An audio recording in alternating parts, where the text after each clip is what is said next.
जब रात होती है तो हम एक दिया जला लेते हैं और उसकी रोशनी में खुद को महफूज समझते हैं, मगर उस रोशनी के परे जो अंधेरा है वो अपने अंदर बहुत सारी कहानियां समेटे हुए है और इन्हीं कहानियों को आप तक लेकर आता है रात के अंधेरे में।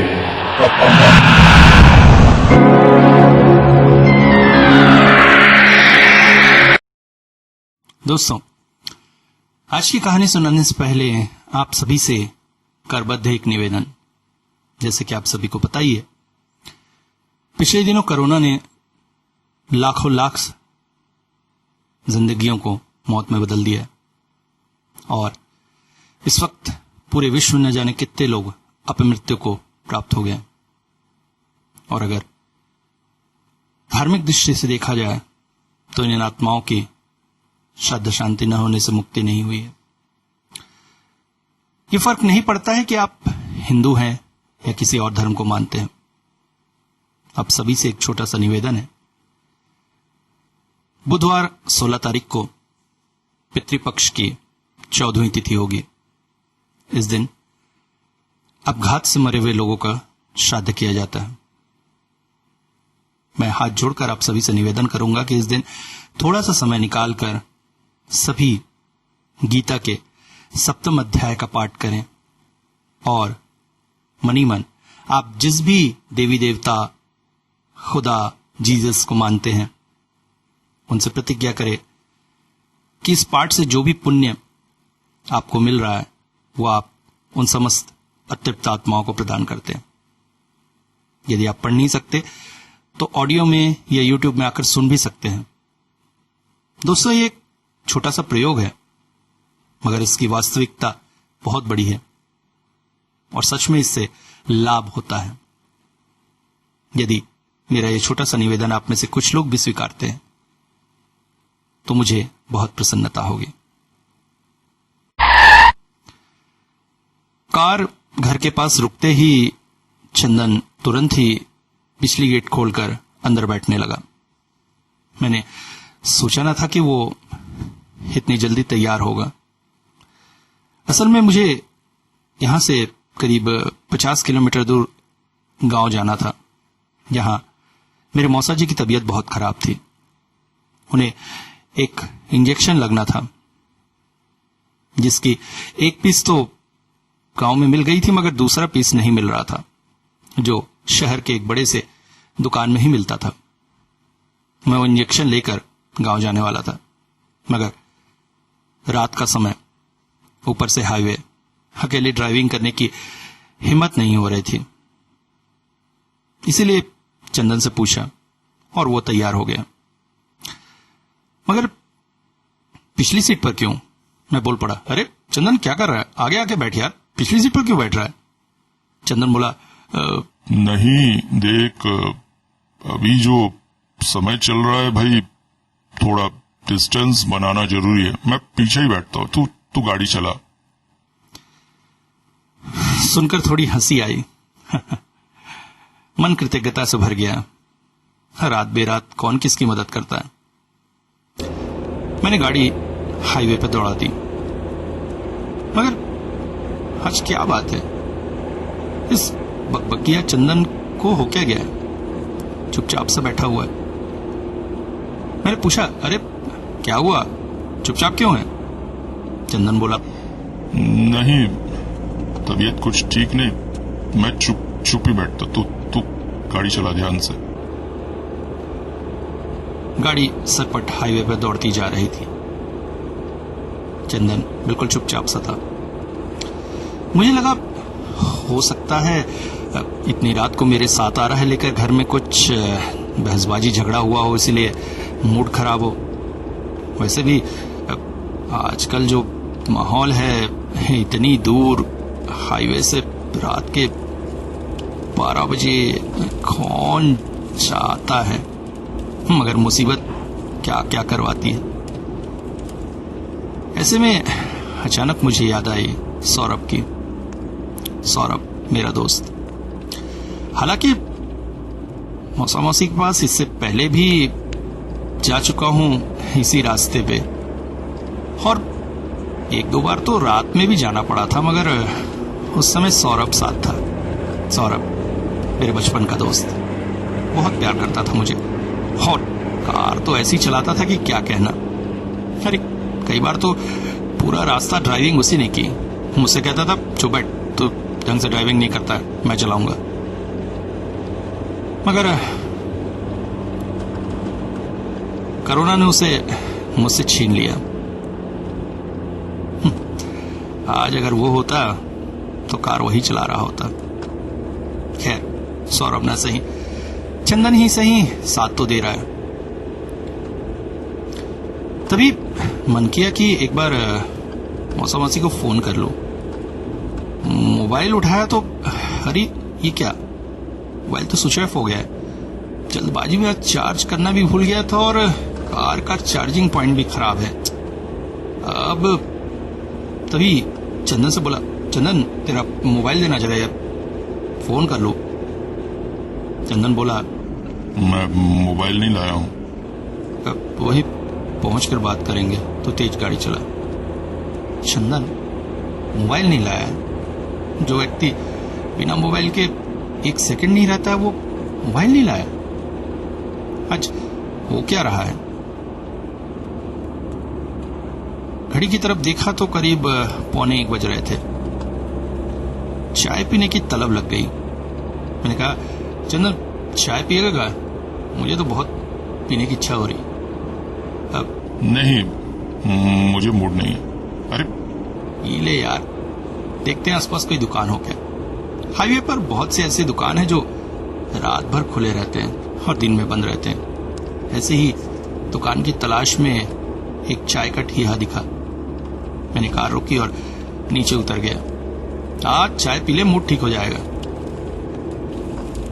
चंदन कुछ देर चुप रहा, फिर बोला, ठीक है चल। मैं चाय की दुकान पे गया और उसे 2 चाय बनाने के लिए कहा। चाय वाले ने चाय देते हुए मुझे बड़ी अजीब नजरों से देखा। मैंने चाय लेकर पासी की बेंच में बैठ गया। चाय का कप टेबल पे रख के चंदन को इशारा किया। चाय पीकर जब उस व्यक्ति के पैसे देने लगा तो वो बड़ी अजीब नजरों से मुझे देख रहा था।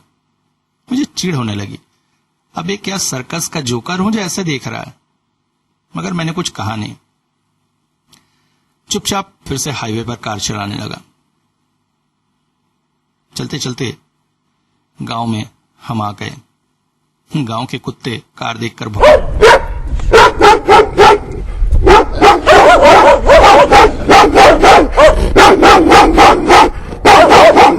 भौंकने लगे। मौसी के घर के सामने कार रुकते ही बरामदे की लाइट जल गई। मौसी जाग रही थी। बाहर आकर बोली, आ बेटा, अच्छे से पहुंच गया, चलो शांति मिली, मुझे बड़ी चिंता हो रही थी। अरे मौसी कैसी चिंता? अरे रात का सफर हाईवे पर, चिंता तो होती है बेटा। अरे चंदन मेरे साथ था मौसी। वैसे मौसा कैसे हैं? अभी तो ठीक है, एक इंजेक्शन से आराम है। अब तो ये इंजेक्शन लगते ही बिल्कुल ठीक हो जाएंगे। चलो अच्छा हुआ। आओ अंदर थोड़ा तुम लोग आराम कर लो। मैंने बुलाया, चंदन आजा अंदर आराम करते हैं। मगर चंदन गाड़ी से न उतरा। अरे चंदन क्या कर रहा है, आजा। मगर फिर कोई प्रतिक्रिया न हुई। मैं तेज कदमों से बाहर आया। कार के अंदर झांका तो ये क्या, अंदर चंदन नहीं है। आसपास खोजने लगा। चारों ओर घनघोर अंधेरा था। चंदन, चंदन कहाँ गया तू? अरे ये क्या मजाक है यार। तभी मौसी भी बाहर आ गई। क्या हुआ बेटा? मौसी, चंदन कार में नहीं है, आसपास नहीं है, गया कहाँ? अरे देखो ढूंढो। अब कहीं मजाक तो नहीं कर रहा है? आते हुए तुम्हें कुछ लड़ाई तो नहीं हुई? अरे नहीं मौसी, रास्ते भर तो उसने बात भी नहीं किया। चंदन, चंदन। मगर चंदन कहीं ना था। उसी ने कहा, बेटा अंधेरे में इस तरह से मत घूमो, गांव के कुत्ते बड़े खतरनाक हैं। आओ अंदर इंतजार करो, सवेरा होने पर ढूंढेंगे। किसी तरह से रात बिताई और पौ फटते ही मैं बाहर अपने मौसेरे भाइयों को लेकर गांव में ढूंढने आया, मगर चंदन कहीं न था। अब तक मोबाइल भी चार्ज होकर ऑन हो गया था और पहला कॉल चंदन का ही आया।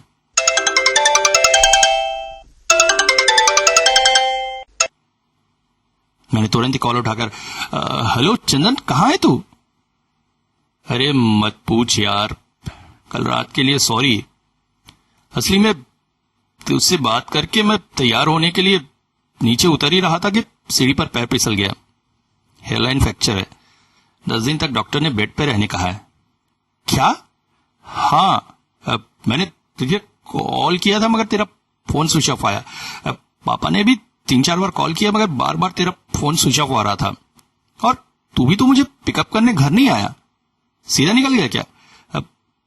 अभी सवेरे जैसे ही तेरा फोन ऑन मिला तो पूछ रहा हूं, भाई पहुंच गया ना ठीक से? यार सॉरी यार, कल रात के लिए बहुत सॉरी।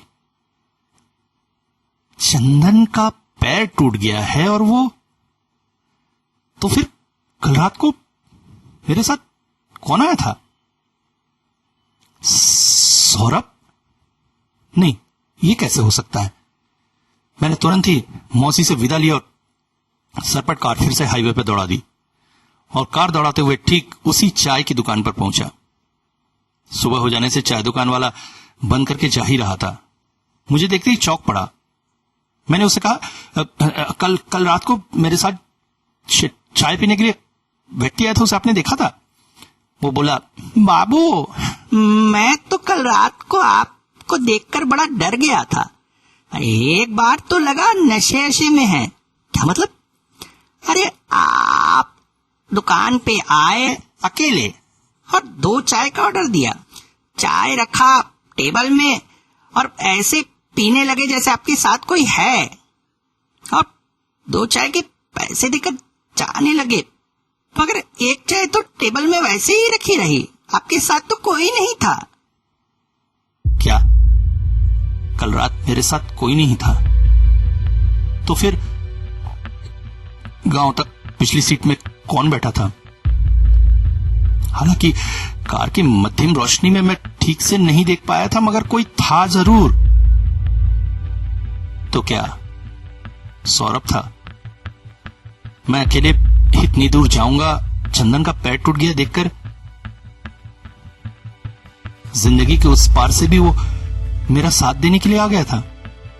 ओह सौरभ, आज की दुनिया में जहां आदमी की मदद नहीं करता है तो मौत के पार जाकर भी मेरी दोस्ती नहीं भूला है और मुसीबत के समय मेरी मदद करने आ गया। और मैं बेवकूफ तुझे पहचान भी नहीं सका। ओह, तभी मेरे कानों में गूंज पड़ी वो आवाज जो कल रात कार में सुनी थी।